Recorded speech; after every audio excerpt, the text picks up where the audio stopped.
การหลุดร่วงของเส้นผมนะฮะในยีสต์เอาล่ะคุณผู้ฟังครับสิ่งที่คุณผู้ฟังกำลังจะได้ยินได้ฟังเรื่องราวจากผมต่อไปนี้นั้นจะเชื่อนะฮะให้ฟังหูไว้หูแล้วก็ใช้วิจารณญาณทุกครั้งในการรับฟังเรื่องราวประเภทนี้ฮะข้อสำคัญเนี่ยอยากให้คุณผู้ฟังได้ฟังเป็นนิยายเพราะว่าเรื่องที่ผมกำลังจะเล่าต่อไปนี้เป็นเรื่องที่น้องพันธุ์ส่งมาให้ผมเป็นเรื่องที่คุณแม่ของเธอเจอที่ต่างจังหวัดและเรื่องราวในส่วนนี้ของน้องพันธุ์ที่ให้ผมเป็นผู้ถ่ายทอดให้กับคุณผู้ฟังได้รับฟังนั้นเธอเล่าว่า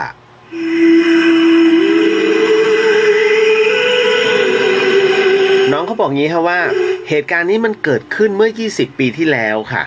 พี่เลียวนะฮะก็ต้องบอกก่อนเลยว่าสมัยหนูเรียนชั้นประถมนะคะถึงจะผ่านมานานแล้วแต่ก็ยังจำได้แม่นแล้วก็ฝังใจจนทุกวันนี้คือบ้านน้องเขาอยู่ที่มุกดาหารฮะบอกเลยแล้วกัน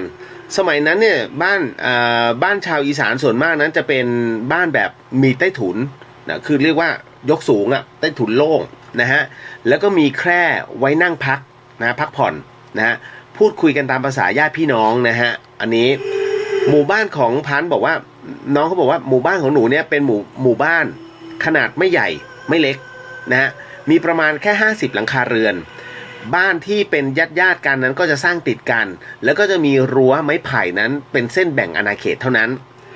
ตกเย็นนั้นหลังทานข้าวกันเสร็จก็จะมารวมกันนะที่บ้านญาติข้างๆเพื่อพูดคุยสนทนาเรื่องราวต่างๆในแต่ละวันมันก็มีหลากหลายรุ่นตั้งแต่ลูกเด็กเล็กแดงไปจนถึงคนแก่ค่ะใครบ้านใกล้นะฮะก็เดินเข้ามาใครที่อยู่บ้านไกลก็ปั่นจักรยานมาก็มีฐานะหน่อยก็จะขี่รถมอเตอร์ไซค์ปรากฏว่ามันมีวันหนึ่งฮะคุณผู้ฟังครับพันบอกว่ามีวันหนึ่งนั้นได้เกิดเหตุการณ์ที่มันไม่คาดฝันขึ้นก็คือหนึ่งในญาติผู้ใหญ่ของหนูนะฮะของพันเขาซึ่งอายุค่อนข้างจะมากแล้วซึ่งหนูเรียกแกว่าพ่อใหญ่คือทางภาคอีสานนั้นหมายถึงว่าพ่อใหญ่หมายถึงว่าคุณตานั่นเองปรากฏว่าพ่อใหญ่นั้นแกประสบอุบัติเหตุขี่รถมอเตอร์ไซค์ไปถูกรถยนต์นั้นชนทำให้แกเสียชีวิตคาที่ทันทีในตอนนั้นนะฮะก็ต้องบอกว่าคือญาติทุกคนนั้นต่างตกใจกับเหตุการณ์ที่เกิดขึ้นเพราะแกเป็นคนใจดีและชอบมานั่งพูดคุยกับพวกเราเป็นประจำฮะและเช่นเคยค่ะพันบอกว่าวันนั้นพวกหนูก็รวมตัวที่บ้านญาติกันเหมือนปกติเพื่อจะพูดคุยเรื่องที่เกิดขึ้นในแต่ละวันเช่นเดิมใช้เวลาน้อยกว่าปกติเพราะญาตินั้นต้องไปงานศพพ่อใหญ่และในวันนั้นพ่อหนูเนี่ยก็ไม่สบายมากพี่เลียวพ่อเป็นไข้หวัดใหญ่นอนสมไม่รู้สึกตัวไข้ขึ้นสูงทำให้ยายย่าน้าอาต้องออกมานอนรวมกันนะที่บ้านหนูพันบอกว่าตอนนั้นเนี่ยหนูก็ไม่เข้าใจหรอกว่าทำไมเนี่ยต้องมากันเยอะจนมารู้ทีหลังจากย่าว่าพ่อหนูเนี่ยจิตอ่อนนะฮะพ่อหนูจะจิตอ่อนในช่วงนี้แถมยังมีคนตายโหงในหมู่บ้านอีกเขาอาจจะมาเรียกพ่อไปอยู่ด้วยง่ายๆก็เป็นได้ตกเย็นวันนั้นฮะซึ่งเป็นวันแรกที่พ่อใหญ่เสียชีวิตบรรยากาศทั้งหมู่บ้านนั้นเงียบสงัดวังเวงมากไม่มีใครออกมานั่งเล่นเหมือนเคยหมาก็ต่างเห่าหอนเป็นระยะสังเกตเห็นเพียงแม่และญาตินั่งคุยกันหน้าตาเคร่งเครียดนะฮะและเป็นกังวลเรื่องพ่อหนูกับพ่อใหญ่ที่เสียชีวิตไปหนู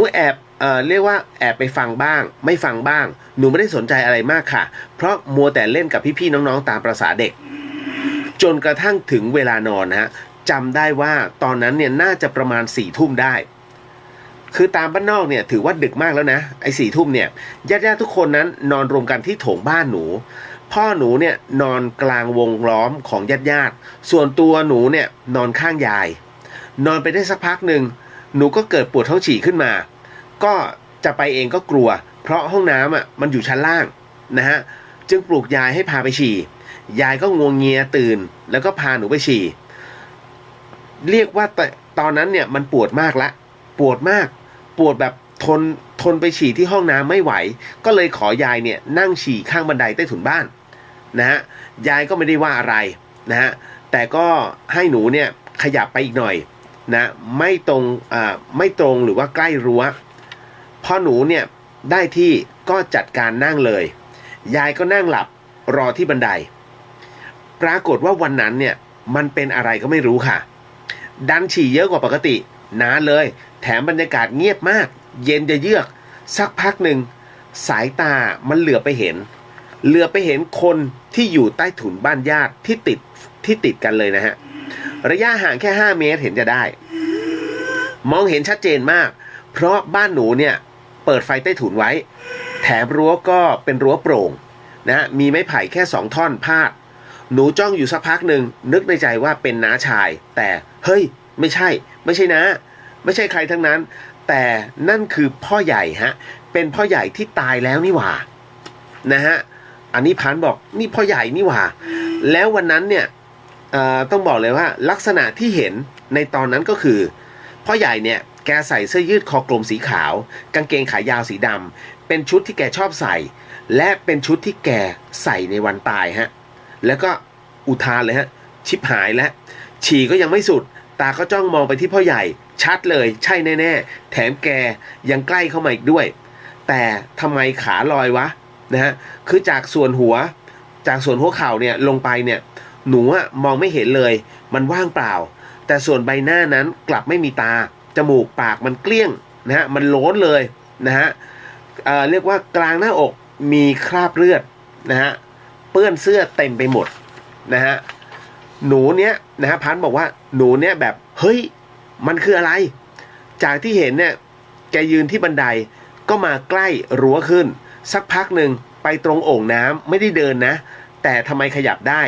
ตอนนั้นไม่ได้กลัวนะแต่งงกับสิ่งที่เห็นมากหนูนั่งมองอยู่สักพักเพื่อทบทวนตัวเองว่าเห็นจริงๆใช่ไหมเลยหันไปหายายกะว่าจะเรียกยายเพราะกลัวนะกลัวว่ายายยังหลับอยู่แต่ทันทีที่หนูเห็นหน้ายายคือหน้ายายนิ่งตาเนี่ยโต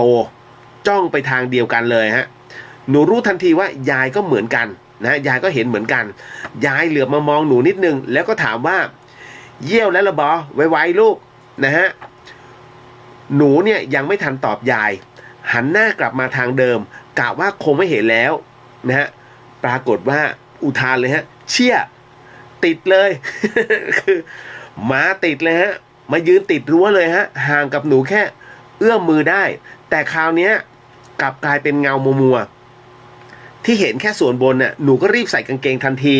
นะฮะในใจเนี่ยอยากวิ่งมากแต่ขามันก้าวขาไม่ออกระยะทางที่เดินไปหายายเนี่ยมันเหมือนจะไกลจริงๆยายจับมือหนูแล้วก็พูดขึ้นว่าอย่าเฝ้าเว้าหยังไปนอนนะฮะหนูพยักหน้ารับแล้วก็มือยายเนี่ยเย็นเฉียบเสียงหมาหอนก็มาไม่หยุดคืนนั้นยายนอนกอดหนูเนี่ยแน่นมากจนหนูเนี่ยเผลอหลับไปตอนไหนก็ไม่รู้ปรากฏว่าตื่นเช้ามาเนี่ยฮะนะตื่นเช้ามาก็เห็นญาติเนี่ยนั่งจับกลุ่มแล้วก็คุยกันสิ่งที่ยายกับหนูเห็นเมื่อคืนฮะแกคงมาหาพ่อหนูเพราะเรียกว่าอาจจะเพราะเป็นห่วงพ่อหรือเป็นช่วงที่จิตพ่อนั้นอ่อนก็ไม่รู้แกเลยจะมาหา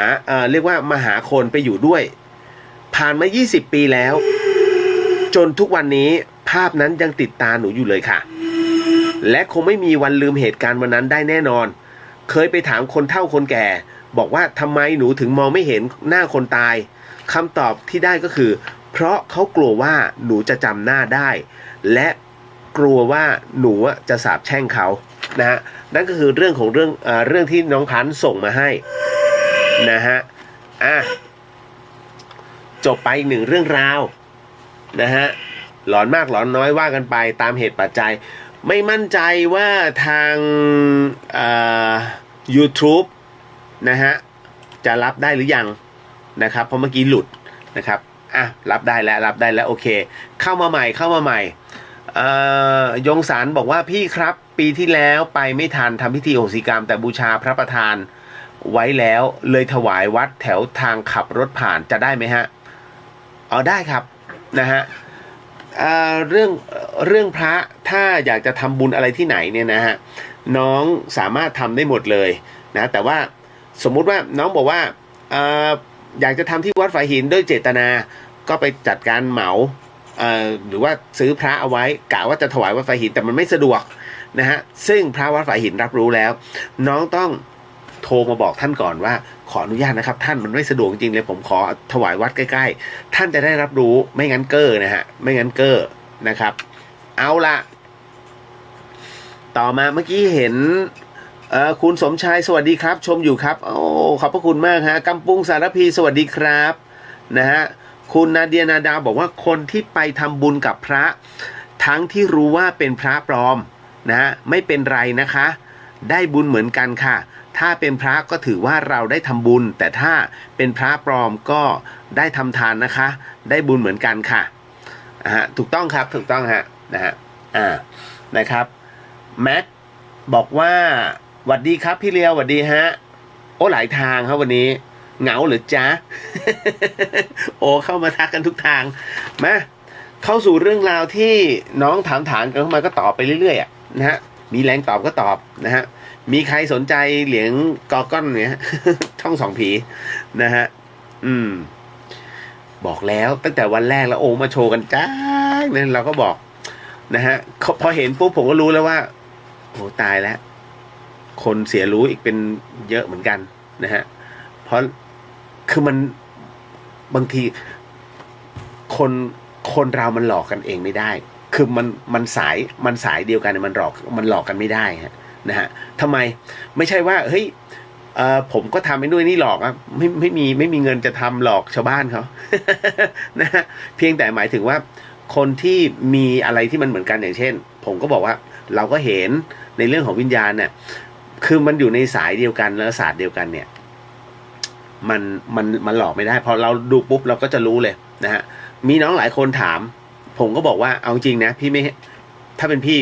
ไม่เช่านะฮะเรารับรู้อยู่แล้วว่าพลังมันเป็นพลังลบมันไม่ใช่พลังบวกนะฮะแล้วก็เลยแมวเนี่ยส่วนอะไรนะโอ้ยค่อยว่ากันเพราะว่าเดี๋ยวเอาไว้ให้เขามาเคลียร์ของเขาก่อนแล้วกันนะจ๊ะเดี๋ยวทัวร์ลงเดี๋ยวทัวร์แฟนช่องสองผีมันลง นะฮะอยากให้ลงนะฮะก็ผมก็จะได้แย้งไว้ว่าว่าเป็นไงคือบางทีเนี่ยคนผมไม่ได้ว่าคนที่บอกว่าไม่เห็นผีแล้วจะบอกว่าคนเห็นผีเป็นพวกงมงายนะซึ่งผมเนี่ยเคยเป็นเหมือนพวกเขาไงผมไม่เคยเชื่อแล้วไม่ใช่ว่าผมมาจัดรายการผีแล้วกูต้องเห็นผีไม่ใช่นะฮะผมไม่ได้มีความเชื่อผีมาก่อนจนกระทั่งได้บวชนะเมื่อปี50ตั้งแต่นั้นเป็นต้นมาเนี่ยขับคลาเดี๋ยวผมจะตัดที่ผมจัดรายการกระป๋องนะฮะแล้วมาให้ดูนั่นคือสิ่งที่ผมบอกว่าให้มันคล้ายว่ามันใช่หรือเปล่าจนกระทั่งผมตายแล้วฟื้นขึ้นมาเนี่ยไอ้ที่ผมบอกคล้ายมัน 100% เลยนะว่านึกในใจโอ้โหตายมีหน้าทำไมครูบาอาจารย์ถึงได้เทศเรื่องผีเรื่องสางเรื่องเทวดาเรื่องภพชาตินะฮะคือมันต้องเจอด้วยตัวเองนะฮะมันถึงจะเชื่อผมถึงได้บอกว่าคือผมอยู่เบื้องหลังศิลปินเนี่ยเยอะมากคุณผู้ฟังนะฮะถามพี่ยงก็ได้ในเฟซใครเป็นเพื่อนกับพี่ทิพย์แฟนพี่ยิ่งยงถามพี่ยิ่งยงใครอนินทร์สุวรรณโชติก็ได้ถามอนินทร์ก็ได้ถามโจนัสถามคริสตี้ก็ได้รู้จักพี่เลียวไหมเดี๋ยวก็บอกอย่างเงี้ยนะฮะตั๊กเลยตั๊กสิริพรนั่นแหละนะก็ไปถามได้นะคือเราจะอยู่เบื้องหลังไอ้เท่ก็ได้เท่อุเทนพรหมินทร์นะไปถามเขาก็ได้นะคือผมจะอยู่เบื้องหลังน้องๆพวกนี้เขามาตลอดนั่นแหละคนแรกเลยฮะต้อยถามมาว่าพี่ครับทำไมคนที่กระโดดน้ำตายจึงตายฮะทั้งที่มันเป็นแชมป์ว่ายน้ำ เฮ้ยคุณสงสัยไหมไอ้น้องคนนี้มันช่างถามฮะมันน่ารักขอบคุณมากต้อยนะฮะเดี๋ยวนะเบนบอกว่าสวัสดีครับพี่เลียวเพิ่งมาถึงบ้านฮะทันฟังคำถามผมไหมครับอ๋อเดี๋ยวแป๊บนึงคำถามเบนคนที่2นะฮะคิกกระปู้บอกว่าพระมีไม่ห้อยเอาแมงไรมาบูชาผมก็ว่าตัวอะไรกอก้อนมาจากไหน ต้อยเนี่ยบอกว่าพี่ครับทำไมคนที่กระโดดน้ำตายจึงตายครับทั้งที่มันเป็นแชมป์ว่ายน้ำคุณสงสัยไหม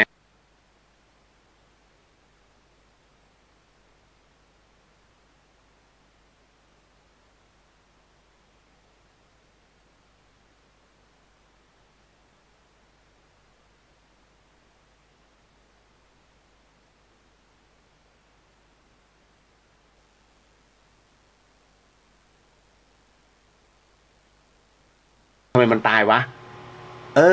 มันฝึกลอยตัวมันถึงเขาเรียกว่าเมื่อถึงคราวตายยังไงมันก็ตายนะฮะ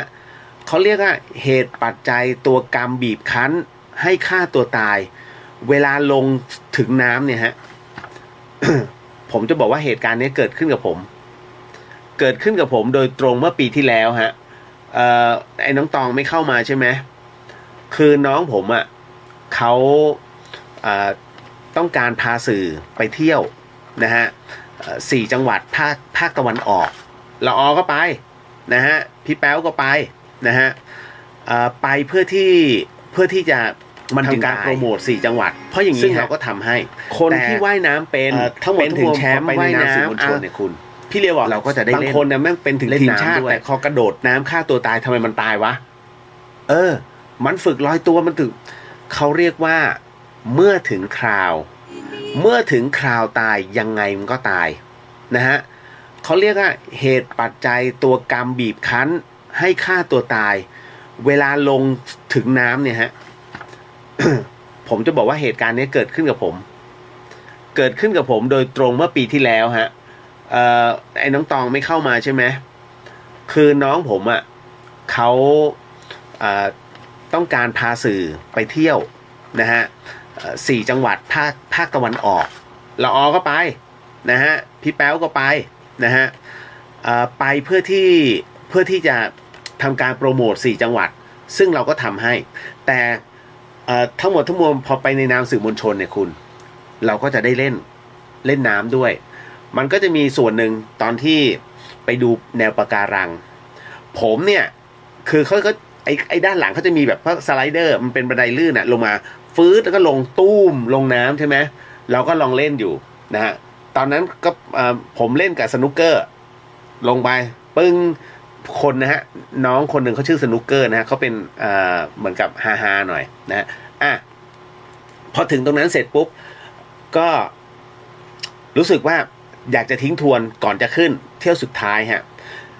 เมย์เข้าวันนี้พี่เมย์ไม่เข้ามาผมกับเมย์เนี่ยขึ้นไปตรงหัวเรือเลยฮะด้านบนชั้น2นะก็คือเรือตังเกะนะชั้น2กระโดดลงทะเลคุณเชื่อไหมไอตอนที่มันกระโดดลงมาคือผมถอดเสื้อชูชีพออกแล้วก็โยนลงไปเพื่อที่พอเรากระโดดไปเสร็จปุ๊บเราก็ได้คว้าเสื้อชูชีพได้ไงนะแต่พอเรากระโดดลงไปเสร็จปุ๊บเนี่ยความสูงไม่มากนะคุณประมาณว่าชั้น2ของตึกแล้วกันแล้วกระโดดลงมาข้างล่างทั้งที่ผมเวลาจะกระโดดน้ำสระเนี่ยผมจะพุ่งเหลาและพุ่งสวยอยู่แล้วเราเป็นคนที่ชอบพุ่งเหลาแต่อันเนี้ยไม่เพราะผมดูความสูงแล้วไม่กล้าว่ะก็เลยทิ้งดิ่งลงไปขนาดทิ้งดิ่งตัวตรงๆนะฮะคุณมันลงไปข้างล่างเนี่ยพอตู้มเลยนะมันมีแรงดันจากใต้ผืนน้ำเนี่ยมันอัดขึ้นมาฟึ่มขึ้นมาหาตัวหูอื้อเลยแบบคุณจะไม่ได้ยินเสียงเลยนะฮะขึ้นมาเสร็จปุ๊บผมรู้เลยว่าไอตอนที่คนที่มึงกำลังจะจมน้ำเนี่ยมันเป็นยังไงลักษณะใต้น้ำเป็นยังไงแวบแรกที่การหายใจแล้วมันหายใจไม่ออกเป็นยังไงรวมถึงหูดับเนี่ยเป็นไงพอขึ้นมาปุ๊บผมก็จะเห็นคนไอเพื่อนผมเมย์มันก็พูดแต่ได้ยินเห็นแค่ปากฮะแต่ไม่ได้ยินเสียงใครทั้งนั้นทั้งที่แหกปากกันสนุกสนานมันดับไปแล้วดับเลยจนแบบผมต้องตบหัวปึ้ง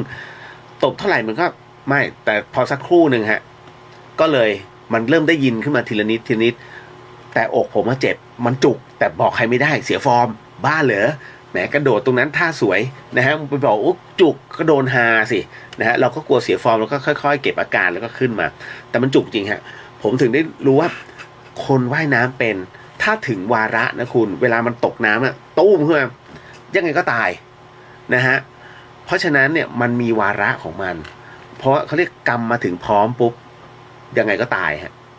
ต่อให้เป็นแชมป์ทีมต่อให้เป็นแชมป์ระดับชาติมึงก็ตายนะครับมันมีเหตุฮะตัวกรรมบีบเท่านั้นเลยเรื่องของเรื่องยกตัวอย่างให้เห็นเลยฮะเนี่ยนะฮะโอเคเนอะต้อยนะจ๊ะมันเป็นทั้งหมดทั้งมวลก็คือตัวกรรมนะฮะวาระของการตายเกิดขึ้นนะฮะมันถูกกำหนดมาแล้วว่าจะต้องตายด้วยวิธีนี้นะฮะสวัสดีค่ะจีนะฮะ น้องเขาทักมาสวัสดีค่ะพี่เลียวเพชรบูรณ์ร้อนไหมเนี่ยฝนตกไหมคะเอาล่ะคนต่อมาเบนฮะพี่เรียวครับผมขออนุญาตเบนถึงของเราแล้วนะ น้องให้เปิดเผยได้คืออย่างนี้น้องเขาก็ใช้คำแรงไปหน่อยแต่ว่าไม่เป็นไรผมอ่านตามที่น้องเขียนก่อนแล้วกันนะฮะมันก็จะมีคำถามต่อมานะฮะน้องเขาบอกว่าพี่เรียวครับผมขออนุญาตนะครับถ้าเราใส่บาตรกับโจรในคาบผ้าเหลืองเราจะได้บุญไหมครับนะฮะต้องถามว่าคำว่าโจรในคาบผ้าเหลืองคืออะไรอันนี้คืออย่างเมื่อกี้นาเดียบอกว่าต่อให้เป็นพระปลอมถ้าเราทำบุญเราก็ได้บุญถูกต้องนะฮะคราวนี้ผมก็บอกไปแล้วว่าได้นะฮะเราจะได้บุญไหมครับได้บุญฮะแต่มันมีแต่ฮะถ้าบอกว่าได้บุญทั้งหมดงั้นไม่ต้องใส่บาตรพระแล้วฮะใส่ใครก็ได้เอามึงคล้องผ้าเหลืองหน่อยนะฮะเหมือนหลวงพ่อชาบอกนะฮะนับถือผ้าเหลืองเหรอเอาผ้าเหลืองไปคล้องหมาจะไหว้ไหมเห็นไหมฮะนั่นคือท่านกำลังบ่งเขาเรียกบ่งความเข้าใจสมัยว่าแม้จะใส่ผ้าเหลืองนะฮะแต่ปฏิปทาหรือว่าตัวบุญนั้นไม่เท่ากันมันถูกแบ่งออกไปฮะนะฮะไม่ว่าจะเป็นพระจริงพระปลอมได้บุญแต่บุญไม่เท่ากันดังนั้นถ้าเป็นพระปลอมอย่างที่นาเดียบอกนะฮะเขาเรียกว่าแต้มบุญเนี่ยได้1ทำ1ได้1นะฮะถ้าเป็นปุถุชนทำ1ได้100นะฮะถ้าเป็นคนมีศีลนะฮะทำ1ได้1,000นะฮะทำหนึ่งได้หมื่นพอยต์นะฮะพอยต์แต้มบุญนะฮะถ้าทำโสดาบันนะฮะก็จะเป็นอีกอย่างหนึ่งนะฮะสกิทาคามีนะอนาคามีจนถึงอรหันต์นี่แต้มบุญเขาเรียกอัปปมาโนมันนับค่าไม่ได้นั่นคือการถูกแบ่งด้วยแต้มบุญตามหลักพระไตรปิฎกเลยอันนี้มีบันทึกในพระสูตรซึ่งผมหาตอนนี้ไม่ได้ ไม่ได้เตรียมเอาไว้ตรงนี้ด้วยนะฮะเพราะฉะนั้นเนี่ยก็ถึงได้บอกว่าเราอย่าเพิ่งตัดสินพระท่านนะครับว่าประมาณไหนเพราะว่าศีลของท่านเนี่ยนะฮะมันถูกครอบคลุมไปด้วย227ข้อนะฮะแต่ในขณะเดียวกันเราเอง5ข้อเรายังรักษาไม่ได้5ข้อเนี่ยมันเป็น5ข้อหลักๆเลยที่พระท่านก็ต้องรักษานะฮะแต่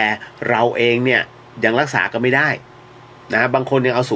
ตัวเองเป็นศูนย์กลางของจักรวาลอยู่แล้วนะซึ่งมันไม่ใช่แต่พระท่านเนี่ยยังมีต่อไปอีกนะอีก200กว่าข้อนะอีก270กว่าข้อนะฮะเพราะฉะนั้นเนี่ยมันจึงมีอะไรมากมายที่อย่าเพิ่งตัดสินท่านยกเว้นว่าปลอมจริงๆนะฮะหรือว่าแอบไปปั้มคนนู้นคนนี้แล้วก็มาใส่ผ้าเหลืองนะฮะแล้วก็มาถูกจับได้ภายหลังน้องจำไว้นะครับว่าพระเนี่ยนะครับท่านจะไม่เชื่อถ้าไม่มีหลักฐานนี่คือข้อเสียของงานพระพุทธศาสนาผมพูดเลยนะฮะแต่เอาจริงๆแล้วถ้าเรารับรู้ว่าพระรูปนี้ปฏิบัติไม่ชอบหรือว่าไม่ใช่พระจริงนิ่งๆไว้ฮะแล้วก็ใส่บาตรรูปอื่นไปนะฮะหรือว่าคุยกับรูปอื่นไปพระรูปนี้มาก็แค่ยิ้มรับ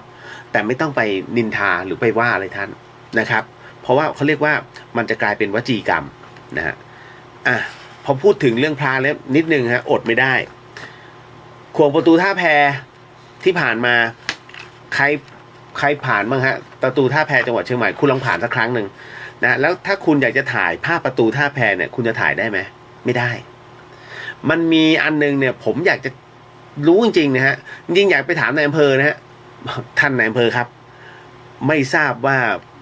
หรือว่าเทศบาลนะท่านเทศบาลครับใครเป็นคนที่ชี้จุดว่าป้ายสัปดาห์พระพุทธศาสนางานพระพุทธศาสนาเนี่ยต้องไปตั้งปากประตูท่าแพคุณลองไปดูดิแล้วนักท่องเที่ยวนะเขานั่งรถตู้กันมาแล้วผมกำลังถ่ายภาพประตูท่าแพอยู่เนี่ยเขาเสียอารมณ์เป็นแถวอะไรเนี่ยจะถ่ายมันถ่ายไม่ได้เลยในส่วนอีกข้างหนึ่งเขาเลี้ยงนกพิราบกันนะฮะเราก็จะตอบแทนเมืองเชียงใหม่ไงดีวะเนี่ยดูสิเนี่ยคนเขาไม่ใช่ผมเป็นเขมรนะแล้วพี่ก็จูงจักรยานหนี ไม่รู้จะตอบยังไงผม เฮ้ยใครคือประมาณว่าเอาออกมาสักหน่อยนึงเพื่อให้นักท่องเที่ยวเวลาเข้ามายิ่งเชียงใหม่เนี่ยต้องการนักท่องเที่ยวอย่างรุนแรงถ้าคุณไปปิดกั้น1 อันแล้วนี่ฮะซึ่งเป็นแลนด์มาร์คของเชียงใหม่จบแล้วนะฮะคือแค่นี้ยังคิดไม่ได้ขยับมานิดนึงเนี่ยเพื่อให้เขายืนกันตรงข่วงเลยแล้วก็ถ่ายรูปได้ตอนนี้ยืนไม่ได้นะฮะมันติดป้ายนี้ต้องไปดูดิผมถึงได้เขียนนะว่าใครเป็นคนเนี่ยแล้วพลาดตลอดเชียงใหม่พลาดอย่างนี้ตลอดฮะผมก็ไม่รู้ว่าได้ออกมาพื้นที่ว่ะแล้วมาดูว่าชี้จุดคุณทำเลยฮะใครอยากจะตั้งป้ายโฆษณาตรงประตูท่าแพคุณต้องมีแผนที่ตั้งนี้ตั้งแล้วคิดตังค์ด้วยนะตั้งนี้3 วัน 4,000ว่าไปนั่นนะฮะถ้าตั้งจุดนี้นะฮะแต่ไม่ให้ตั้งติดประตูนักท่องเที่ยวเขาถ่ายรูปไม่ได้จบแค่นั้นเลยนะฮะเทศบาลได้เงินด้วยแล้วผมจะพูดทำไมวะเนี่ย ไม่ใช่มันรับรู้ทั้งทั่วโลกฮะ ผมฟ้องทั่วโลกนะฮะจีบอกว่าเพชรบูรณ์ครึ้มๆแต่ไม่ตกเชียงใหม่วันนี้ทั้งวันฮะแต่ตอนนี้ร้อนตับแลบ นะฮะคนต่อมานะจ๊ะต่อมาเอาคนนี้ก่อนน้องอ่านว่าพลหรืออ่านว่าพละวะ นะฮะพลนะน้องพลบอกว่าพี่ครับถามให้บอกพี่ครับถ้าผมจะทำงานรับจ้างทวงหนี้พี่ว่าสมควรทำไหมฮะ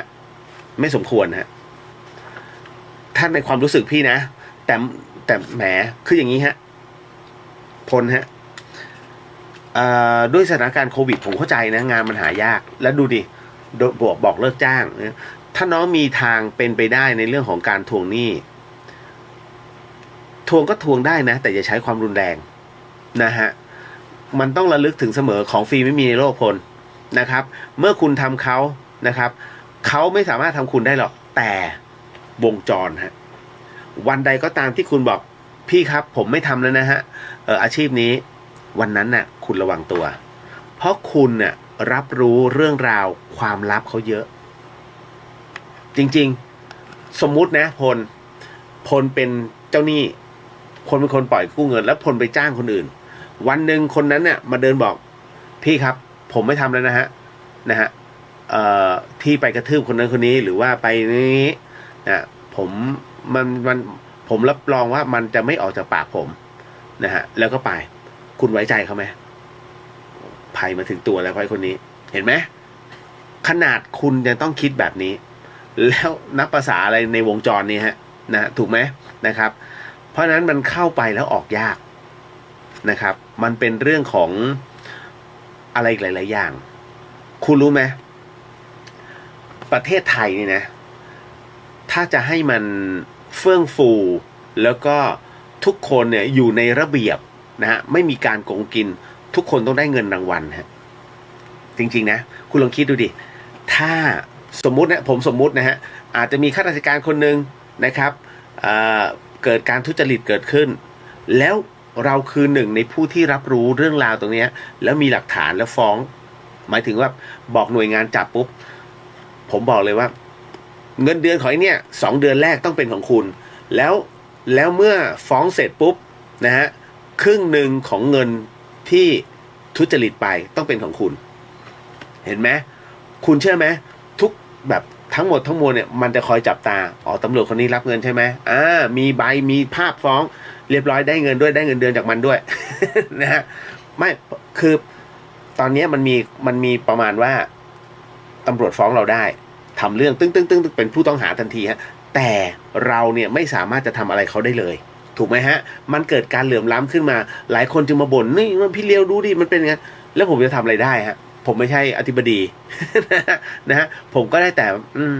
ถ้าทำข้อเสนอแบบนี้นะเป็นแบบนี้นะฮะดำเนินการแบบนี้เราสอดส่องด้วยและเราได้รับเงินรางวัลด้วยถ้าเราจับได้ว่าคนนี้เป็นอย่างนี้อย่างเงี้ยคุณใช่ไหมเขาเรียกคล้ายๆกับนักเรียนในห้องเรียนน่ะที่ครูมอบหมายเอาใครคุยจดชื่อเห็นไหมนั่นน่ะเขาเรียกงูกินหางไงทฤษฎีงูกินหางนะนายจับเราไม่เป็นไรเดี๋ยวเรารอจับพวกนายนะฮะเพราะฉะนั้นนายได้เงินจากเราก็ได้เงินจากพวกนายถูกไหมฮะรับรองสะอาด ทุกวงการสะอาดไอ้นี่กินเงินค่าสัมปทานที่นู่นที่นี่มีหลักฐานไหม โอ้ไอ้นี่รวยเลยเพราะมันได้เงินเดือนได้รางวัลจากเงินเดือนของเขา2 เดือนแล้วได้เงินรางวัลจากส่วนแบ่งของเงินที่มันทุจริตไปเป็นใครก็เอาเป็นผมก็เลิกแล้วกูเลิกเป็นดีเจแล้ว ไปจับพวกนี้ดีกว่ามันก็เยอะเห็นไหมมันก็จะเป็นอย่างนี้ฮะรับรองเมืองไทยสะอาดเพราะว่ามันเกิดช่องว่างระบบประชาธิปไตยขึ้นไงมันจึงเป็นอย่างนี้ไม่เป็นไรเราไม่พูดถึงตรงนั้นแต่กรรมก็คือกรรมนะฮะมาอย่าไปทำนะจ๊ะเรื่องของอาชีพรับจ้างทวงหนี้นะฮะไม่ดีนะจ๊ะมาคนต่อมาฮะน้องน้ำบอกว่าพี่เรียวการที่เราห่างเหินจากเพื่อนสนิทจนกลายเป็นเลิกคบกันเนี่ยเขาเรียกได้ว่าหมดบุญร่วมกันใช่ไหมคะคือเพื่อนเกือบทุกคนที่หนูคบนะฮะหนูจะจริงใจกับเขาแต่ทุกคนที่หนูให้ใจไปเนี่ยกลับไม่มีใจให้กันเลยหนูก็เสียความรู้สึกเป็นสุดท้ายก็ห่างๆกันไปมันเป็นเพราะอะไรกันแน่คะพี่ถ้าจะพูดถึงกรรมนะคะน้องเป็นคนที่ทำบุญไม่ขึ้นฮะน้องเป็นคนที่ทำคุณคนไม่ขึ้นนะฮะผมเชื่อมั่นว่าหลายคนเป็นนะฮะที่เคยคบกับเพื่อนนะฮะเราคบด้วยใจแต่ท้ายที่สุดเฮ้ยมึงทำงี้วะทำไมมึงเอาเรื่องกูไปคุยกันวะถูกไหมฮะมันจะมี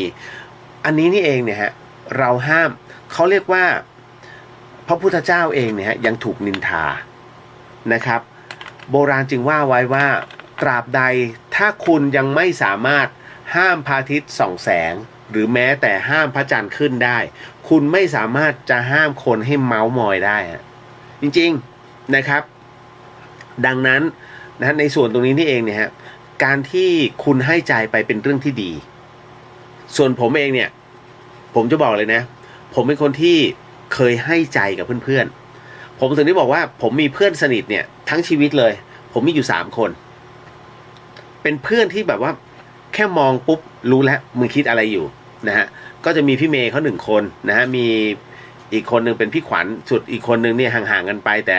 ถ้าเจอกันมันก็คิดกันแป๊บเดียวก็คือพี่เชิด3 คนส่วนคนอื่นเนี่ยแค่เรารับรู้ความรู้สึกได้นะฮะแต่มันไม่ได้มองหน้าก็รู้แล้วว่ามึงคิดอะไรนะฮะคือเราควรจะมีเพื่อนแบบนี้ไว้ด้วยนะครับมันช่วยเหลือซึ่งกันและกันได้แต่ไม่ใช่รบกวนเขาตลอดนะเพื่อนเนี่ยสนิท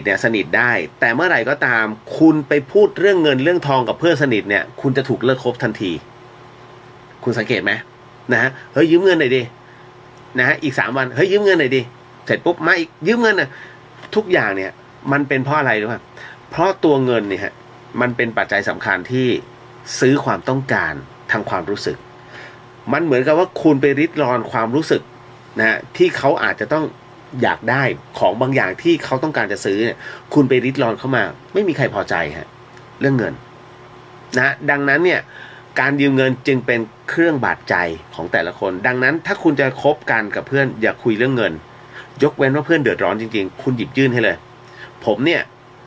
เพื่อนเดือดร้อนนะฮะโทรมาเฮ้ยยืมหน่อย3-4 พันก็ได้มาตอนนี้กูไม่มีผมบอกเลยกูให้มึงได้แค่เนี้ยเอาป่ะเอาคือให้อย่ายืมนะฮะยืมต้องใช้ผมจะสอนน้องทุกคนว่าถ้ายืมต้องใช้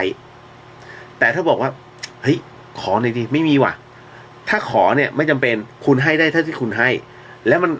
มันไม่เสียความรู้สึกนะฮะนั่นคือการให้เงินฮะนะบอกเฮ้ย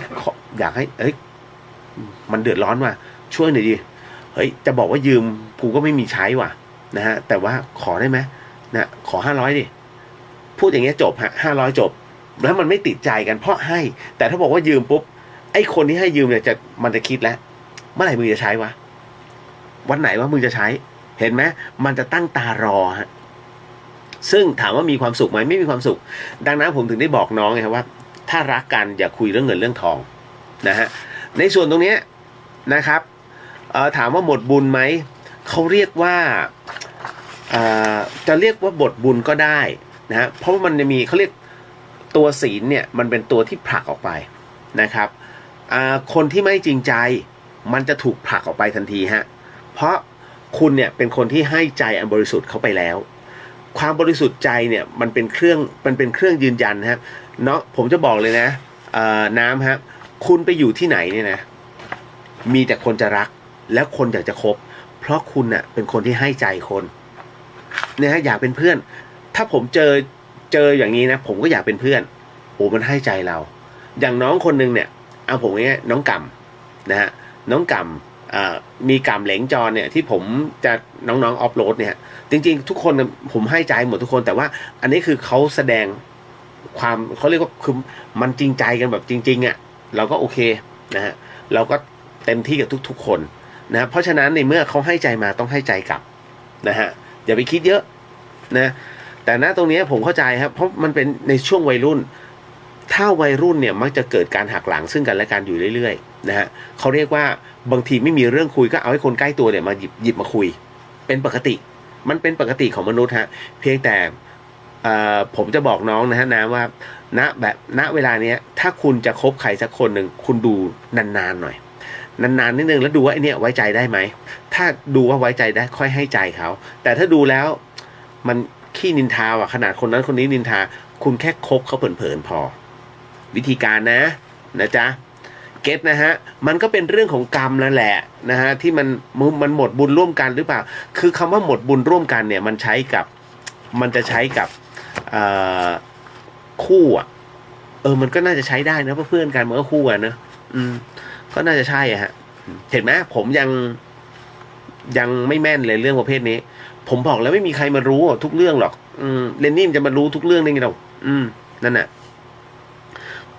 ยุทธการบอกว่าเศร้าเลยครับพี่รอบนี้คงอดอโหสิกรรมเพราะแลกกับใครไม่ได้เลยอย่างนี้เป็นเพราะตัวกรรมหรือเปล่าครับผ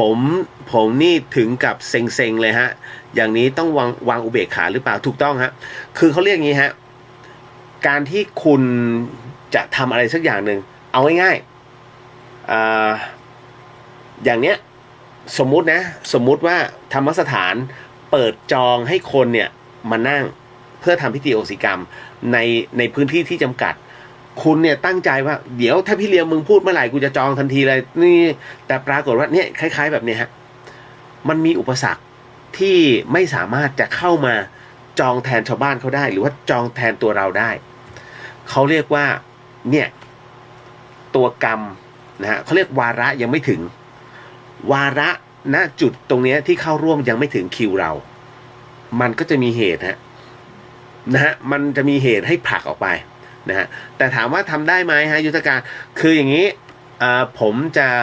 ไลฟ์ทาง Facebook โมทนาเอาได้บุญเหมือนกันนะครับเพียงแต่เราไม่ได้มานั่งในพื้นที่จริงๆแค่นั้นเลยนะฮะปีนี้คงไม่มีอะไรแจกมั้งไม่รู้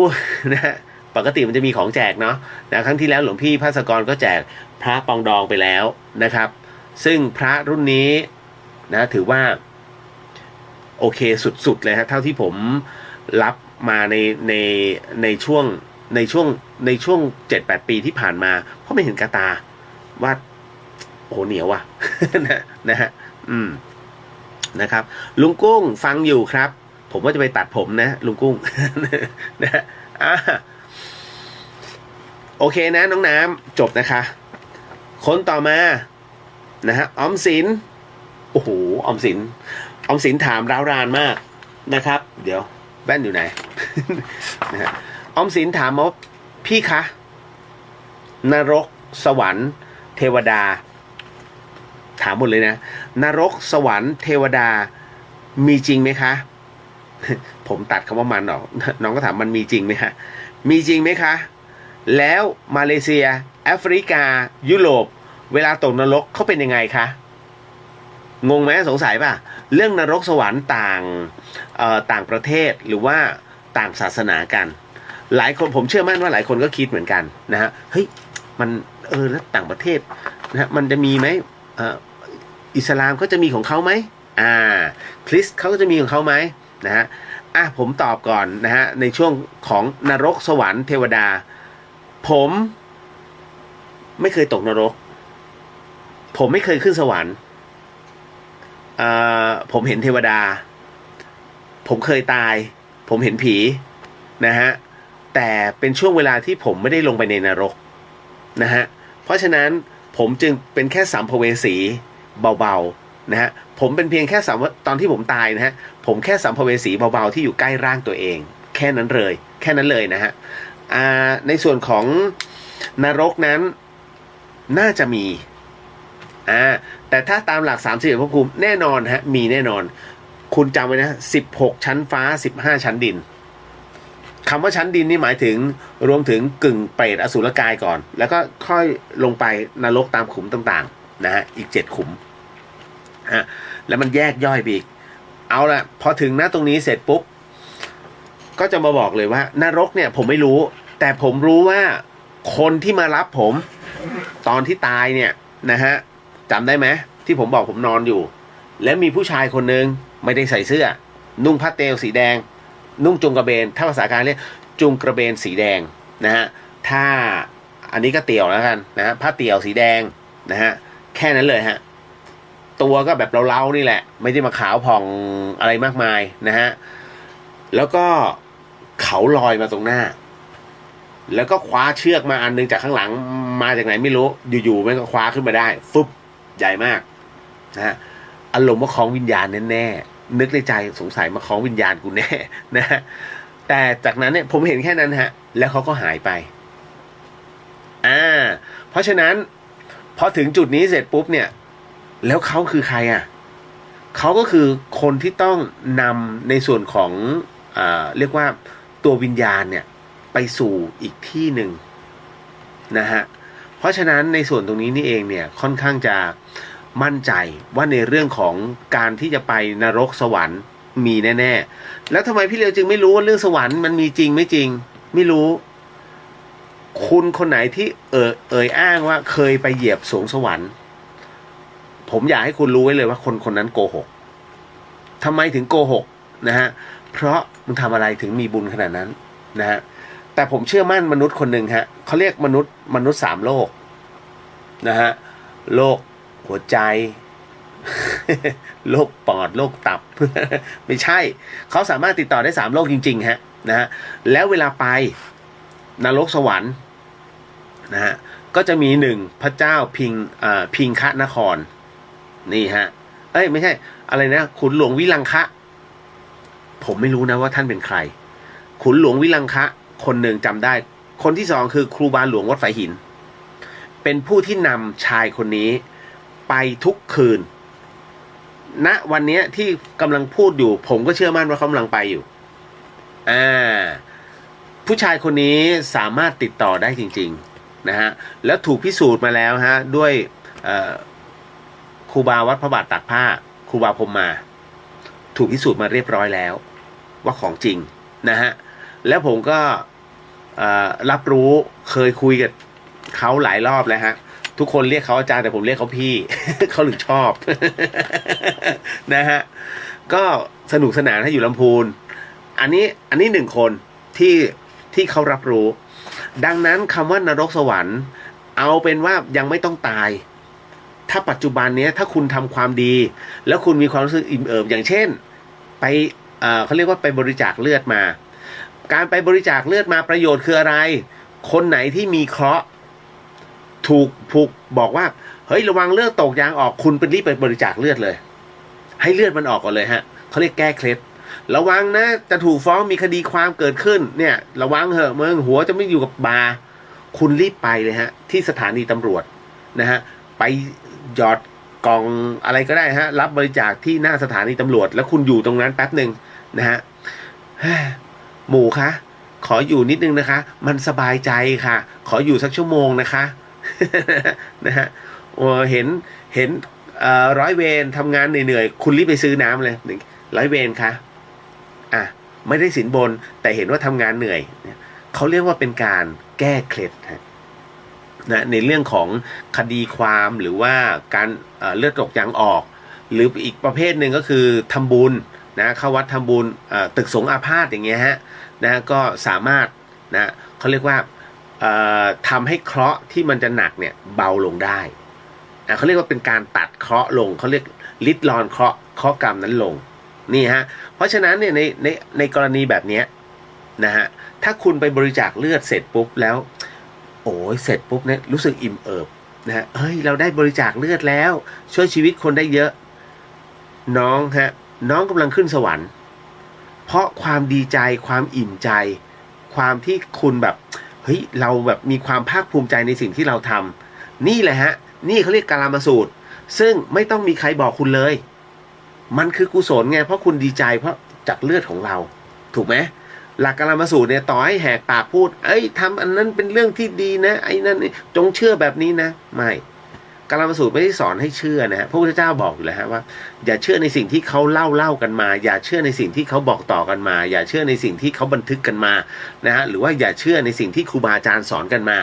คำว่าครูบาอาจารย์สอนกันมาเนี่ยไม่ใช่ว่าไม่ให้เชื่อทั้งหมดแต่วันหนึ่งคุณอาจจะเก่งกับครูบาอาจารย์นั่นคืออย่างเช่นครูบาอาจารย์อาจจะสอนในจุดหนึ่งแต่คุณสามารถที่จะวิจัยไอ้จุดที่ครูบาอาจารย์สอนเนี่ยลึกลงไปอีกเขาถึงได้บอกว่าหยุดแค่ตรงนี้นะฮะหยุดแค่ความเชื่อนิดนึงแล้วที่เหลือพิจารณาด้วยตัวเองแล้วคุณทำในสิ่งที่คุณคิดว่าต้องทำลงไปแล้วถ้าคุณดีใจเป็นกุศลนั่นคือท่านให้เชื่อตรงนั้นฮะดังนั้นนี่แหละนี่คือสวรรค์นะจ๊ะนะฮะออมสินส่วนนรกนั้นแน่นอนที่สุดฮะบางทีเราไม่ได้ทำอะไรแต่ได้ยินเขานินทาเราคุณตกนรกแล้วแต่คุณอยากจะขึ้นสวรรค์คืออยากจะเคลียร์กับมันอยากจะเคลียร์กับอีนี่เหลือเกินปากมึงร้ายมากมานินทากูอยู่ได้ฮะเขาเรียกชมเนี่ยไม่ค่อยจำฮะแต่ด่าหนึ่งคำจำเป็นปีดังนั้นณตรงเนี้ยนะฮะพอมีใครสักคนมาว่าเราเนี่ยหรือว่าคุณไปทำอะไรไม่ดีทุกอย่างแล้วรู้สึกไม่สบายใจนอนไม่หลับเขาเรียกตกนรกนะฮะได้รับข่าวร้ายเมื่อไหร่ปุ๊บเขาเรียกตกนรกทั้งเป็นแต่ว่าบางเรื่องคุณไม่ได้ทำแต่เขาเรียกคุณเนี่ยเอาตัวเข้าไปในนรกเองเขาถึงได้บอกว่าบางคนเนี่ยผมเห็นเหนื่อยเหลือเกินทำไมฉันต้องเป็นอย่างนี้พี่เลียวจะพิมพ์ทันทีเลยว่าวางบ้างอย่าไปแบกเพื่อนะฮะน้องลองวางตรงนั้นดูสักแป๊บหนึ่งแล้วน้องจะรู้ว่ามันโล่งทำไมฮะความกลุ้มใจนะฮะความที่อะไรก็ตามที่มันเข้ามาแล้วทำให้คุณทุกข์คุณแบกไว้ไงหมดรายการเดอะเฮียนคืนนี้ไปเนี่ยฮะแล้วคุณนอนไม่หลับเพราะคุณแบกความทุกข์ไว้ไม่ต้องแบกคุณปล่อยมันวางลงฮะมันจะจบทันทีนั่นแหละคือสิ่งนั้นนะฮะแบกเอาไว้ทุกเวลาคุณเนี่ยสุขภาพจะแย่แต่ถ้าคุณวางมันลงก่อนที่จะพักผ่อนคุณจะเคลียร์ฮะแล้วตื่นขึ้นมาเมื่อจิตได้พักผ่อนปุ๊บคุณจงเชื่อมั่นในความคิดแรกในการแก้ปัญหาจิตมันจะหาวิธีการฮะทำไมคุณหาทางออกไม่ได้เพราะคุณเหนื่อยหลายคนที่ฆ่าตัวตายหลายคนที่คิดว่าฉันไม่มีทางออกมันไม่ใช่ฮะเพราะคุณคิดไม่ออกจิตมันเหนื่อยเกินไปคุณต้องพักให้เต็มที่แล้วพอตื่นขึ้นมาปุ๊บเนี่ยมันจะวาบขึ้นมาเลยเฮ้ยเราต้องไปสมัครงานนะตรงนั้นตรงนี้ไม่เป็นไรหรอกเขาจะด่าเราก็ยอมนะฮะเพื่อเงินว่ะอะไรอย่างเงี้ยเป็นต้นฮะคือมันจะฟ้องว่าให้คุณปฏิบัติตรงนั้นจงเชื่อในสิ่งนั้นแล้วไปพุ่งไปฮะมันจะช่วยได้ส่วนเทวดานั้นต่อไปแล้วนะฮะเทวดานะครับเทวดามีไม่งั้นครูบาอาจารย์เนี่ยไม่เทศหรอกคุณเชื่อไหมพี่สาวผมคนหนึ่งเป็นญาติธรรมกันเรียกว่าพี่เพกทำงานอสมทนะฮะMCOT นี่แหละแต่ไม่รู้อยู่ส่วนไหนแล้วตอนนี้นะไม่ได้เจอกันนานมากตอนที่ธรรมสถานเนี่ยสร้างกุฏิด้านหลังอยู่นะแกก็มาถ่ายรูปมาถ่ายด้วยกล้องมือถือเลยเช่ปรากฏว่าไปเจอดวงไฟฮะเป็นดวงขาวๆหนึ่งดวงเป็นดวงไฟเลยถ้าตอนนี้เป็นที่พักของพระอาจารย์ภัสกรแต่อยู่ด้านหลังฮะเป็นดวงสีขาวพี่เพกถ่ายติดแล้วพี่เพกนี่เลียวดูสิเนี่ยผมก็บอกอุ้ยพี่เพกติดได้ไงคุณเชื่อไหมไม่มีใครบอกเลยว่านี่คือภาพที่มันเกิดจากการแฟร์ของเลนไม่ใช่ฮะผมนิเทศศาสตร์ฮะผมจะรู้ว่าอะไรคือแฟร์อะไรคือการทำให้เป็นดวงแต่ณตรงนี้จุดตรงนี้ไม่ใช่แล้วบอกเลยฮะว่านี่คือดวงจิตดวงหนึ่งนะซึ่งเขาถ่ายติดนะเราทุกคนก็ฟันธงว่าน่าจะเป็นเทวดาเพราะดวงนั้นขาวผ่องใสมากและมีดวงเดียวนั่นแหละฮะนั่นคือสิ่งที่เจอนี่แหละต่อมาน้องมาบอกว่ามาเลเซียแอฟริกายุโรปเวลาตกนรกเขาเป็นยังไงคืออย่างนี้ฮะนรกต่างชาตินั้นเหมือนกับเรา ทำไมจึงเป็นเช่นนั้นมุสลิมนั้นจะไม่พูดมากในเรื่องของนรกแต่พูดถึงในเรื่องของการรับใช้พระเจ้านะฮะจงเชื่อมั่นในสิ่งที่ทำดีนะฮะคุณงามความดีแต่ลึกๆแล้วผมแล้วก็ในเฟซผมเนี่ยก็มีเพื่อนผมก็เป็นมุสลิมแล้วก็พวกน้องๆพี่ๆทั้งหลายเนี่ยก็เป็นมุสลิมนะฮะบางคนก็คุยให้ฟังคือเขาพูดออกไปในส่วนของสุเหร่าไม่ได้แต่เขาเชื่อฮะเขาเชื่อเรื่องจิตวิญญาณนะฮะแล้วก็ในเรื่องราวตรงนี้นะฮะฝรั่งเองเนี่ยคุณจะเห็นหนังแต่ละเรื่องเนี่ยเขาสร้างเรื่องนรกขึ้นมาซึ่งไม่ได้มาสอบถามไทยเลยว่านรกแบบนี้มันเป็นไงวะของไทยมันเป็นไงไม่ใช่เขามีของเขานะฮะเพราะฉะนั้นเนี่ยทั้งหมดทั้งมวลเนี่ยฮะมันก็จะมีเรื่องราวของนรกสวรรค์อยู่แล้วฮะเห็นไหมเวลาตายปุ๊บอย่างเช่นหนังสักเรื่องหนึ่งแล้วกันผมจำชื่อไม่ได้ละนะฮะอะไรวะที่ถูกแทงแล้วปรากฏว่าวิญญาณออกไปนะฮะเอาง่ายๆเรื่องมิโจแบ็กก็ได้มิโจแบ็กที่แบทพีทเล่นนะฮะแบทพีทเป็นยมทูตแล้วก็มารับเอาวิญญาณเห็นไหม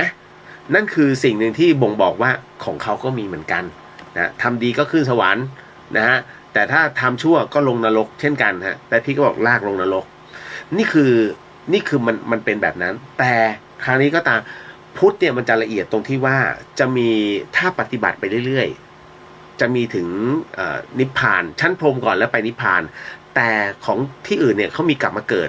ชั้นพรหมเนี่ยยังไม่อยู่ตัวนะฮะเพราะฉะนั้นยังมีการเวียนว่ายตายเกิดอยู่เรื่อยๆนะครับตราบใดที่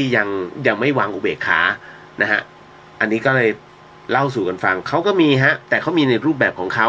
ตายไปต้องมามีคนนู้นคนนี้ไม่เขาจะมีของเขาฮะเพราะฉะนั้นทั้งหมดทั้งมวลเนี่ยนะมีหมดและถูกสอนมาเหมือนกันในพื้นฐานเดียวกันหมดเลยนะฮะเอาละศาสนาที่อยู่ในเก่าแก่ที่สุดในโลกนะฮะไม่ใช่ศาสนาพุทธนะจ๊ะนะฮะศาสนาพุทธนะอันดับ2อันดับ1เนี่ยคือพราหมณ์ฮะพราหมณ์นะจ๊ะเอาละคนต่อมาคำถามสุดท้ายเข้าเรื่องหลอนทันไหมวะ เอานิดนึงแล้วกันแม็กกี้บอกว่าโอ้เดี๋ยวอันนี้ต้องเปลี่ยนเพลงนะฮะคุณผู้ฟังขออนุญาตนะครับเพราะว่าเรื่องราวของแม็กกี้ออกจะนิดหลอนๆหน่อยฮะแม็กกี้บอกว่าถามมาว่าคือหนูเนี่ยนอนเฝ้าแม่อยู่ที่โรงพยาบาลค่ะแล้วหนูก็ฝันว่ามีหญิงสาวคนหนึ่งแต่งชุดคนไข้มายืนข้างๆหนูพี่เลียวแล้วเขาก็ก้มมาบอกกับหนูว่าขอแม่เธอนะแล้วหน้าตาเขาน่ากลัวมาก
ประทานพร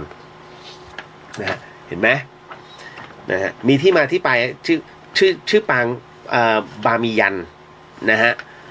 ไม่ใช่กอก้อมนะฮะ นะฮะเอาละก็แล้วก็อีกอันนึงนะฮะที่อยากจะแนะนำก็คือถ้าเป็นไปได้น้องกับคุณแม่ถือศีล 8สัปดาห์ละ1 วันก็ได้ฮะนะฮะถือศีล 8สัปดาห์ละ1 วันแล้วก็มอบบุญให้กับไอ้เจ้าคนที่จะตามเนี่ยนะเพราะว่าถ้าเขาเรียกว่าแต้มบุญสูงนะฮะศีลสูงถ้าเอาไปมึงลงนรกนะฮะหนักเลยวิญญาณเขาจะรู้วิญญาณเขาจะกลัวเขาก็จะไปหารายต่อไปแล้วรายต่อไปก็มาปรึกษาพี่เลี้ยงเหมือนเดิม ชีวิตนะฮะน่าทำหนังสือนะฮะวิธีการไล่ผีแบบง่ายๆอะไรอย่างงี้เป็นต้นนะจ๊ะอ่ะหมดแล้วเข้าสู่เรื่องราวเรื่องหลอนเดี๋ยวนะยุทธการบอกว่าขอบคุณครับพี่สบายใจขึ้นมาหน่อยนะครั้งที่แล้วคงบุญนำพาง่ายไปหมดบอกแล้วฮะมันจะมีจังหวะของมันฮะเขาเรียกว่านะตรงนี้พอถึงจังหวะปุ๊บมันก็จะส่งมาเองแต่ถ้ามันไม่ใช่จังหวะของเรามันจะดีดออกเองนะมันจะมีอุปสรรคเป็นต้นมาเข้าสู่เรื่องราวหลอนๆเรื่องสุดท้ายประจำค่ำคืนนี้ฮะนี่คือเดอะเฮียนทาง FM 104.50 เมกะเฮิรตซ์นะฮะไปครับกูฟังครับเอาตายแล้วผมก็ลืมว่าต้องเข้าจิงเกิลก่อนเกือบแล้วเลี้ยวฮะไปฮะเอาแฮงฮะ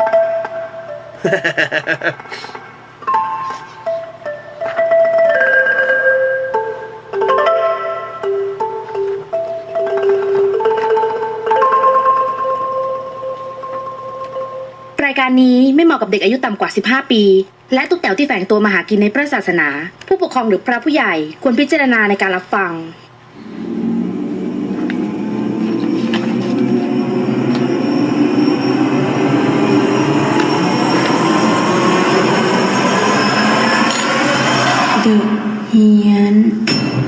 เข้าสู่ในช่วงเดอะเฮียนกับเฮียนสยอง2เรื่องนะฮะ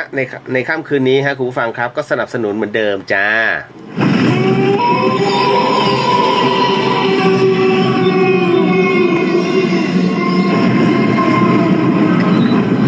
สนับสนุนโดยนายอีเซรั่มแชมพูฮะแชมพูที่ลดอาการหลุดร่วงของเส้นผมนะฮะแล้วก็คุณผู้ฟังครับสิ่งที่คุณผู้ฟังกำลังจะได้ยินได้ฟังเรื่องราวต่อไปนี้นั้นอย่าเชื่อนะฮะให้ฟังหูไว้หูแล้วก็ใช้วิจารณญาณทุกครั้งในการรับฟังเรื่องราวประเภทนี้ฮะข้อสำคัญในอยากให้คุณผู้ฟังได้ฟังเป็นนิยายไปด้วยความรวดเร็วนะฮะคือจริงเรื่องนี้นะฮะกับเรื่องที่แล้วผมพูดผิดเรื่องนี้เป็นเรื่องของคุณแม่ของน้องเขานะฮะเป็นเรื่องของน้องหลูนะฮะอ่านว่าอะไรวะ ลู่หรือหลูลู่นะฮะ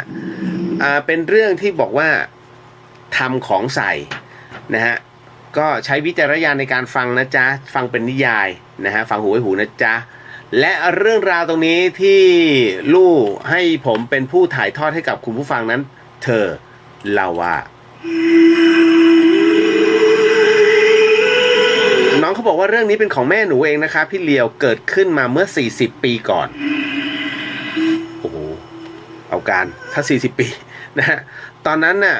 แม่หนูเนี่ยอายุเพียง17ค่ะนะฮะบ้านที่แม่อยู่ตอนนั้นอยู่ที่จังหวัดแห่งหนึ่งทางภาคอีสานนะฮะเป็นบ้านไม้ใต้ถุนยกสูงนะแล้วก็จะมีน้ำท่วมทุกๆปีและปีนั้นก็เช่นกันฮะน้ำท่วมใต้ถุนบ้านปรากฏว่าตากับยายเนี่ยช่วยกันหาไม้เป็นแผ่นๆเนี่ยมาตีเป็นทางเดินนะฮะจากบนบ้านออกไปถึงเนินดินนะฮะก็ที่เป็นที่ผูกเรือเนื่องจากน้ำมันท่วมดังนั้นเนี่ยในตอนกลางคืนเนี่ยเวลาปวดหนักปวดเบาก็จะต้องขับถ่ายลงตรงรูแตกที่พื้นไม้แทนนะฮะซึ่งคืนที่เกิดเรื่องเนี่ยมันเป็นคืนวันพระใหญ่ครับพี่แม่หนูเขาก็ปวดเบาก็เลยลุกขึ้นมาถ่ายกลางดึกแม่ก็เล่าต่อว่าตอนที่แม่เปิดแผ่นไม้ที่ใช้ปิดรูกันสัตว์มีพิษนะมันขึ้นมานั้นปรากฏว่ามันมีลมเย็นๆวูบหนึ่งฮะพัดใส่หน้าแม่จนผมปลิวตอนนั้นเนี่ยลูกก็บอกว่าแม่หนูก็ไม่ได้คิดอะไรรีบปล่อยเรียกว่ารีบปล่อยของแล้วก็รีบกลับเข้านอนเพราะว่าง่วงมากนะฮะพอตื่นมาตอนเช้าเนี่ยยายเห็นหน้าแม่ก็ตกใจทักว่า ตาเองไปโดนอะไรมาทำไมมันช้ำเลือดช้ำหนองขนาดนั้นแม่จึงรีบวิ่งเข้าไปในห้องเข้าไปในห้องฮะแล้วก็ไปส่องกระจกก็ปรากฏว่าเห็นหน้าตัวเองถึงกับตกใจมากเพราะแม่บอกว่าตาแม่เนี่ยช้ำแดงเหมือนโดนชกนะฮะที่ตาเส้นเลือดแตกแล้วก็มีน้ำเหนียวไหลออกมาตลอดฮะแต่แม่บอกว่าไม่เจ็บเลยนะแม่ก็งงว่าทำไมถึงเป็นแบบนี้ได้ทั้งที่แม่ก็ไม่ได้ไปทำอะไรมาตาก็เอาหญ้าไปให้ควายนะฮะที่ล่ามไว้บ้านญาติพอกลับมาเห็นก็เลยถามแม่ว่าเมื่อคืนเนี่ยได้ลุกออกจากห้องมาหรือเปล่าแม่ก็บอกว่าลุกมาฉี่ครั้งเดียวนะลุกมาฉี่ครั้งเดียวจะตานะตาได้ฟังแบบนั้นเนี่ยก็ไม่พูดไม่จาฮะบอกให้แม่รีบไปแต่งตัวแล้วก็พานั่งเรือออกไปวัดป่าของหมู่บ้านใกล้ๆกันทันทีฮะตาพาแม่ไปหาพระอาจารย์ท่านหนึ่ง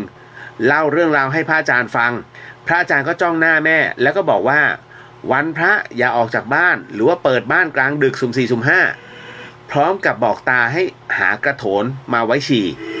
เนื่องจากที่เนี่ยวันพระนั้นคนเล่นของนั้นเขาจะปล่อยของกันออกมาใครดวงไม่ดีก็จะโดนของเอาง่ายๆโชคดีว่าของที่เองโดนไม่อันตรายมากพรุ่งนี้ให้ไปเก็บไข่สดมาฟองหนึ่งนะแต่งขันห้านะหาดอกไม้ธูปเทียนแล้วก็ฝ้ายผูกแขนแล้วก็มาหาพระอาจารย์อีกครั้งหนึ่งปรากฏว่าเช้าวันต่อมาฮะลูกก็บอกว่าแม่กับตาก็เตรียมเอาของทั้งหมดนะฮะมาตามนั้นแล้วก็รีบไปหาพระอาจารย์อีกครั้งหนึ่งคราวนี้พระอาจารย์นั้นเอาดอกไม้ธูปเทียนแล้วก็ฝ้ายเนี่ยผูกแขนแล้วก็ใส่พานและจากนั้นก็เอาไข่ไก่สดเนี่ยใส่ขันห้าแล้วก็ท่องคาถาอะไรสักอย่างหนึ่งอยู่หลายนาทีพระอาจารย์ก็ยื่นไข่คืนให้ตาผูกแขนให้แม่ทั้งสองข้างแล้วก็บอกกับตาว่าพรุ่งนี้เช้าตื่นนอนให้เอาไข่ใบนี้นะกลิ้งที่ลูกตาของลูกเองนะกลิ้งวนให้ทั่วแล้วก็ท่องคาถานี้นะก็ท่านก็จดให้พอท่องจบให้ระลึกถึงคุณบิดามารดาครูบาอาจารย์แล้วก็เอาไข่นั้นกลับมาหาพระอาจารย์พร้อมกับน้ำไข่แล้วก็นำไข่ใบใหม่ไปด้วยนะจากนั้นเช้าวันต่อมาคุณผู้ฟังครับเช้าวันต่อมาปรากฏว่าตาเนี่ยก็ลุกขึ้นมาแล้วก็กลิ้งไข่เนี่ยให้กับแม่หนูแต่เช้าเลยแล้วจากนั้นก็รีบนำกลับไปหาพระอาจารย์พระอาจารย์ก็รับไข่ไปแล้วก็แกะทันทีปรากฏว่าในไข่ใบนั้นเนี่ยเหม็นเน่าเหมือนไข่เน่ามาหลายวันที่สำคัญคือมันมีเศษฝ้ายเศษเทียนทั้งเทียนขาวเทียนส้มเศษผมเศษเล็บแล้วก็จุดดำๆเต็มไปหมดตากับแม่เห็นก็ตกใจมากแม่ยังนึกในใจว่าพระอาจารย์แอบเปลี่ยนไข่หรือเปล่าแต่ก็เห็นตายื่นให้กับมือแล้วไข่ใบนี้แม่ก็ไปเก็บเองสดๆและจากเล้ากับมือพระอาจารย์บอกจะค่อยๆใช้ไข่เนี่ยถอนของออกให้ทำแบบนี้จนกว่าจะแกะไข่ออกมาแล้วไข่ไม่มีของที่แบบนี้ปนเปื้อนออกมาก็ถือว่าหายดีแต่ทำต่อเนื่องอย่าขาดแม้แต่วันเดียวหลังจากนั้นเนี่ยนะฮะลูกบอกว่าทุกวันแม่กับตาจะเก็บไข่ไปหาพระอาจารย์จนตาแม่ค่อยๆดีขึ้นเศษของในไข่ก็ค่อยๆน้อยลงอย่างเหลือเชื่อจนกลิ้งไข่วันสุดท้ายเนี่ยแกะออกมาไม่มีเศษอะไรเลยและตาแม่ก็หายเป็นปกติในที่สุดหลังจากไปหาพระอาจารย์นั้นตาก็หาถังใบเล็กๆมาไว้เป็นกระโถนฉี่และทุกวันพระตาไม่ให้ใครนั้นในบ้านนะลงเรือนก่อนเช้าอีกเลยนี่เป็นประสบการณ์ของแม่หนูที่เหลือเชื่อและยังหาคำตอบไม่ได้จนทุกวันนี้ค่ะนะฮะนั่นคืออีกหนึ่งเรื่องราวนะที่น้องส่งมาให้ขอบพระคุณมากฮะทุกเรื่องราวในค่ำคืนนี้เลยจริงๆวันพรุ่งนี้เจอกับหลวงพี่นุกนะฮะเจอกับพี่เลียงทีก็คือในช่วงคุณปีดาสวัสดีครับนะฮะลูกฆ่าพ่อบาปมากแล้วพ่อเอาลูกทำเมียบาปไหมครับโอ้โหสุดๆนะอันนี้เขาเรียกเดรัจฉานครับนะฮะ เจอพี่เลียวอีกทีหนึ่งในงานอโหสิกรรมเลยฮะพิธีอโหสิกรรมวันอาทิตย์นี้นะฮะเอาละครับคุณผู้ฟังครับสิ่งหนึ่งสิ่งใดที่ผิดพลาดพลั้งไปขออโหสิกรรมมาณที่นี้ไม่ได้ตั้งใจหรือมีเจตนาพบกันใหม่กับเรื่องราวแบบนี้ในวันพรุ่งนี้นะฮะหลวงพี่นุกแล้วก็พี่ละอ FM 104.50 เมกะเฮิรตซ์นะสำหรับค่ำคืนนี้ก็ขอมอบอานิสงส์ผลบุญในค่ำคืนนี้มอบให้กับคุณผู้ฟังที่ฟัง FM 104.50 เมกะเฮิรตซ์ทั้งจังหวัดเชียงใหม่แล้วก็พัทลุงนะฮะรวมถึงคุณผู้ฟังที่ฟังผ่านโซเชียลเน็ตเวิร์กไม่ว่าจะเป็น YouTube แล้วก็ช่องของเลียวเดอะเฮียนแล้วก็พุทธิสิทธิ์รัตนสมบูรณ์ขอให้ได้รับอานิสงส์ในผลบุญในค่ำคืนนี้ไปด้วยเช่นกันฮะพบกันใหม่กับเรื่องราว